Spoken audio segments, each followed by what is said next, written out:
Ladies and gentlemen, welcome to another Sigma Life Hangout. Today we're discussing with Professor Farid Mirbagheri the problem, the high risk.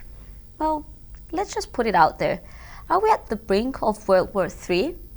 Welcome. Thank you very much for having me again. Sorry to be so blunt, but developments around us keep us wondering. We see Russia, Turkey, Syria, the US, Europe, all being caught up in a war, the same war, with the same enemy. But they're all fighting each other at the same time. The whole scenery reminds us a lot of what happened a few decades ago and how everything started. Well, I think it's worrying, you're right, but it's also very complicated. There are, even though there is a designated, there is clearly an enemy of ISIS for Russia, for the international community, but there are other intricacies that complicate the picture. We have here the Kurdish question and the ISIS fighting the Kurds, so Turkey has an interest in that.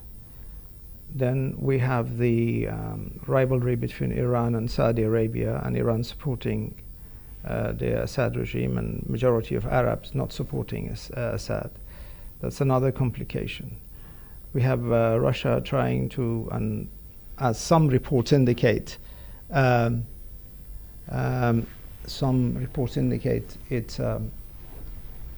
they already have established kind of a base at the Mediterranean. And they would want to safeguard that, and they would want to protect that.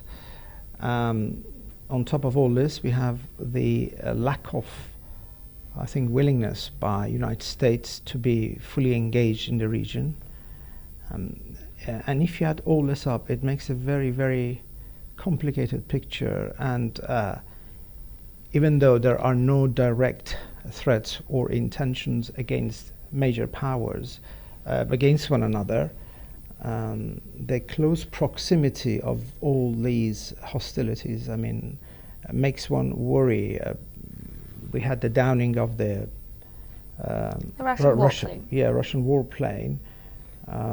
Now, things of the sort can happen in situations of this kind. Now, I understand Russia is deploying its most advanced anti-aircraft surface-to-air missile S-400. Well, things can escalate. There is no guarantee that there isn't a mechanism in place that can prevent escalation of this conflict into a bigger global or regional or global war. But at this point in time, still there is hope, and there is enough room to think that it can be contained, and the bigger powers are not intent in widening the conflict. A world conflict, not in the sense that we've already experienced two times in our modern history, but definitely it's a war that involves almost the globe, everyone.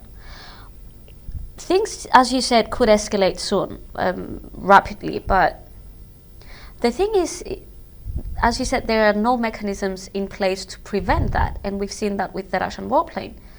Erdogan says it was procedure. The Russians say it was politics, and then you see the US, which is part of of NATO, and Turkey being a part of NATO, not standing by its co-member state, but actually pushing it towards the direction of apologizing in order to de-escalate the situation. But then you have Putin that does not really accept, well, there hasn't been an apology to accept, but it doesn't seem to hear what everyone's saying.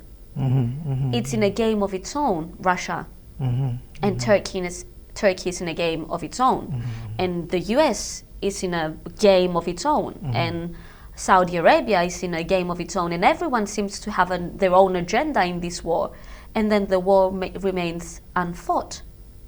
Yeah.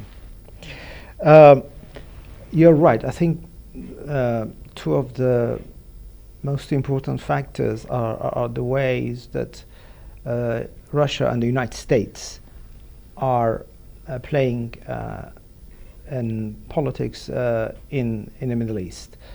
The United States clearly is not willing to be the leader as it used to be, and is pulling back, at least under Obama administration. So this we can expect for at least another year. But it was under the Obama administration that everything started, because we need to go to the beginning. It all started with Arab Spring, because that is what sparked the civil war in Syria that gave ground to ISIS to rise in the first place. And that was, I think, partly caused by the US withdrawal from Iraq, its troops. I think too soon. It left a vacuum that was filled largely or partly by ISIS. I think President Obama encouraged Arab Spring and felt that by allowing democratic forces within to operate, a peaceful outcome will automatically emerge. That has not been the case at all. As we see in Libya, as we see in Syria, as we see in Yemen. I think this speedy withdrawal of US from the region left this vacuum which ISIS filled to a large extent in that particular geography, and Russia wanting to reassert itself, and has done so successfully in the region, and having a base the Mediterranean, if that report is true. It very much goes along these lines that I think the two major powers, the United States and Russia, have got this shifting of positions. The United States is in a much weaker position than it was 8 years ago. It is not as close to its closest ally, Israel. There is now a widening gap between the two. Many Arab states feel they cannot fully trust United States. We saw that Saudi Arabia sent its troop to Bahrain, reportedly without consultation with the United States. They saw how the Mubarak regime was suddenly left abandoned by Washington. So they feel they cannot rely on the United States. So the United States is more distant from its traditional ally, Israel, and many Arab states also do not feel they can trust the United States. Of course, it brings into focus then the nuclear deal that has been achieved with Iran, and that would be a plus on Obama's otherwise poor record in foreign policy.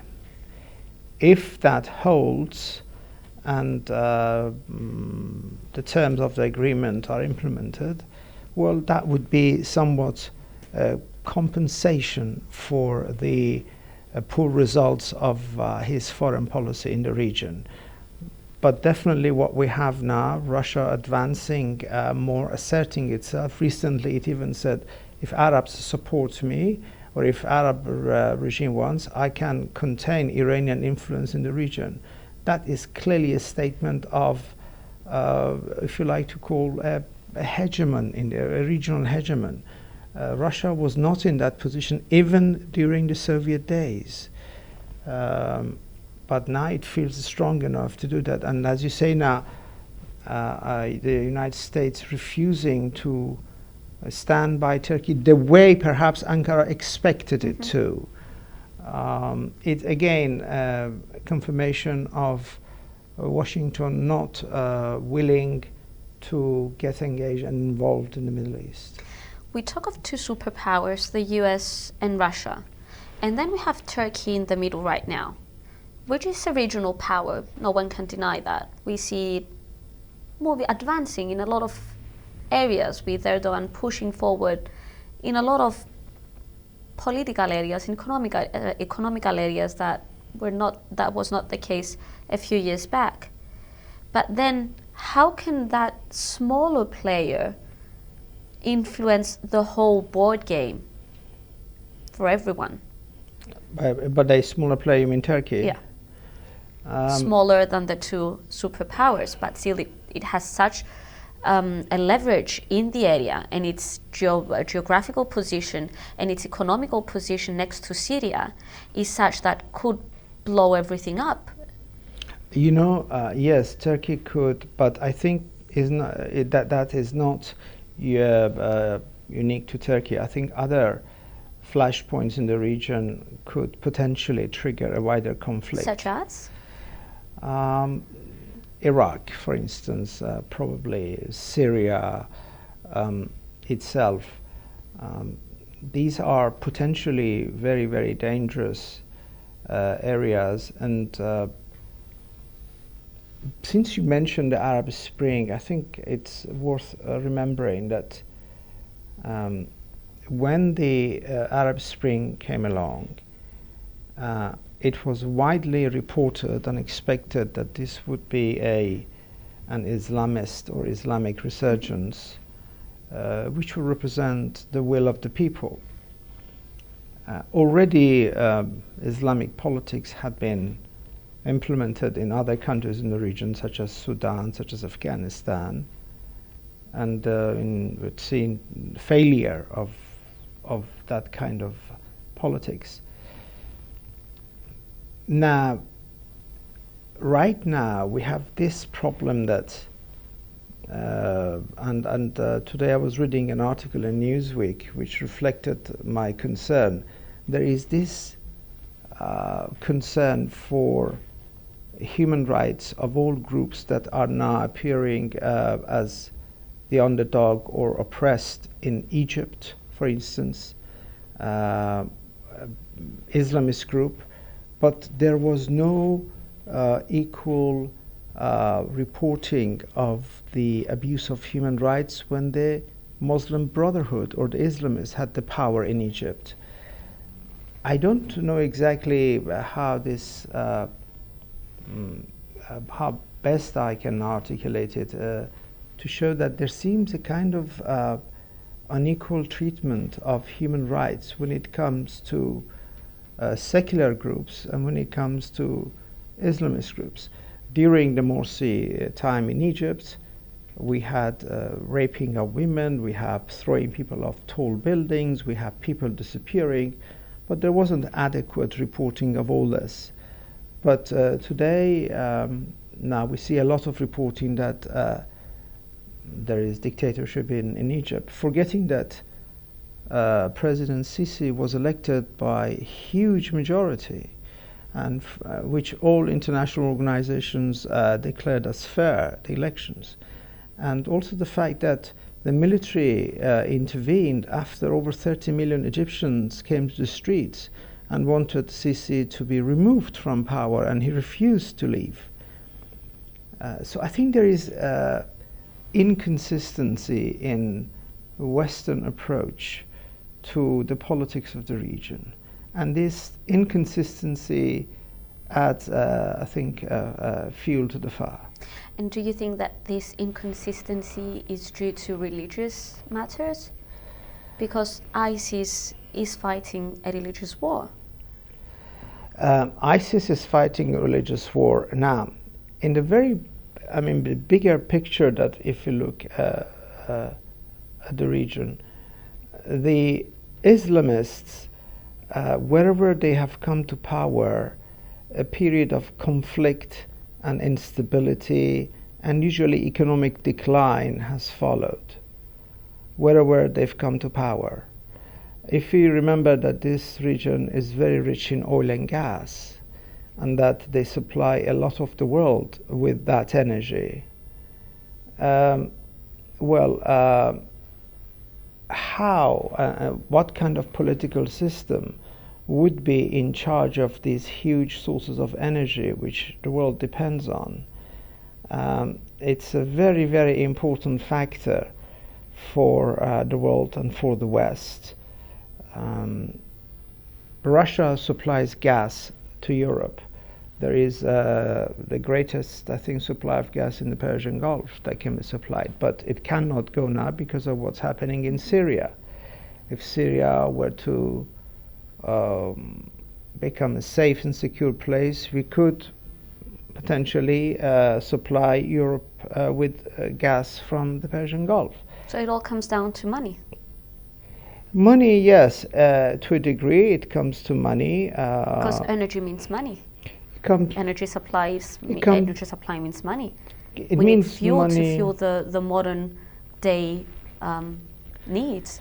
Money and prestige, all hand in hand. Money, you're right. We shouldn't forget that China is overtaking U.S. economy, becoming the largest economy in the world, partly with Western and American investment in China. And that happened because investment in China produced more profit. So money, in fact, there we see it overrode a sense of nationalism. If investing in China made more profit, that sort of put aside concerns for American nationalism.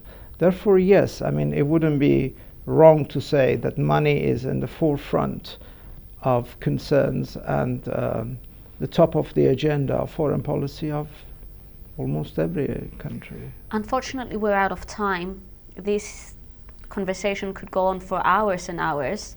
I'm just going to keep the essence of it. We're not really at the brink of World War III. Everyone knows better now. Everyone has ways of dealing with stuff and crisis better than they used to. But we definitely need to keep our eyes open for Syria and everyone around it, and everyone fighting the proxy wars that are going on due to Syria in other realms as well. Yes, I think we are not at the brink of Third World War, but I should add that we are also far away from regional peace and harmony.